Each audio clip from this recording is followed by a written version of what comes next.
يا مساء الفل عليكم يا أجمل ناس.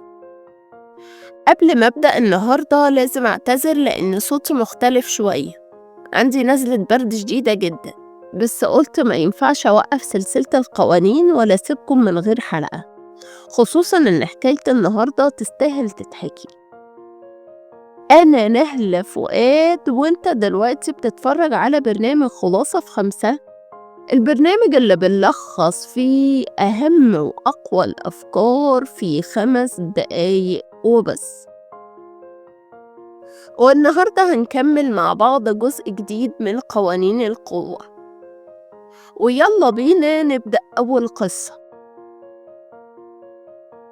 في زمن بعيد كان في حاكم قاسي جدا بيحكم بالسيف والخوف، لكن في نفس المملكة كان في راجل بسيط بيشتغل مستشار، ما كانش معاه جيش ولا سلاح، لكن كان معاه العقول. كان بيكسب كل الناس بكلمة، بيضحكهم وبيسمعهم وبيخليهم يحبوه من غير ما يطلب حاجة. وفي يوم لما الشعب صار كل راح وراه مش ورا الملك، ومن هنا اتولد القانون 43: اكسب قلوب الناس وعقولهم. القوة الحقيقية مش في السيطرة على الأجساد، القوة إنك تسيطر على القلوب، ساعتها الناس هتمشي وراك حتى من غير ما تؤمر.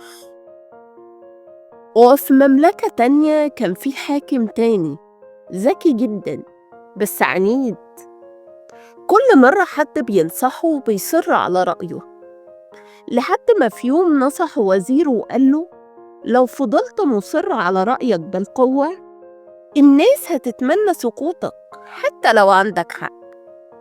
سكت الحاكم لحظة وتعلم الدرس، وده كان القانون 44: اعكس الموقف على خصمك. لما حد يحاول يستفزك اقلب الموقف عليه، خليه يشوف نفسه في المراية، ساعتها هيفقد توازنه وانت هتبقى الكاسب بهدوء. أما القصة الأخيرة في حلقتنا النهاردة ففي مدينة صغيرة ظهر خطيب مشهور بيتكلم في الناس عن الصدق، بس كل يوم كان بيعيد نفس الكلام، نفس النغمة ونفس الحماس. في الأول الناس كانت بتحبه، بس بعد فترة صوته بقى عادي، ما بقاش يأثر.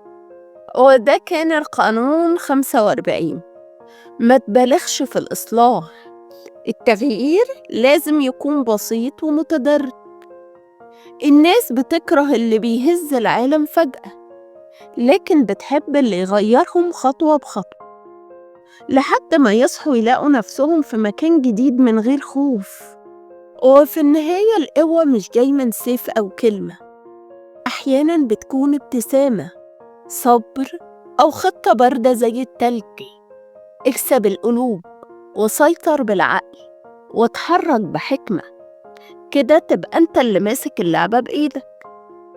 نصيحتي ليك في الحلقة دي: ما تدخلش حرب العقول وانت غضبان، اللي بيكسب اللعبة هو اللي بيعرف امتى يسكت وامتى يبتسم وامتى يقلب الترابيزة.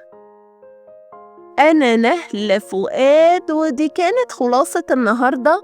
استناني كل تلات وجمعة، وما تنساش تعمل لايك واشتراك وتفعل الجرس عشان تكمل معايا الرحلة. وافتكر دايما شعارنا: أفكار مركزة في وقت محدود. أشوفكم الحلقة الجاية.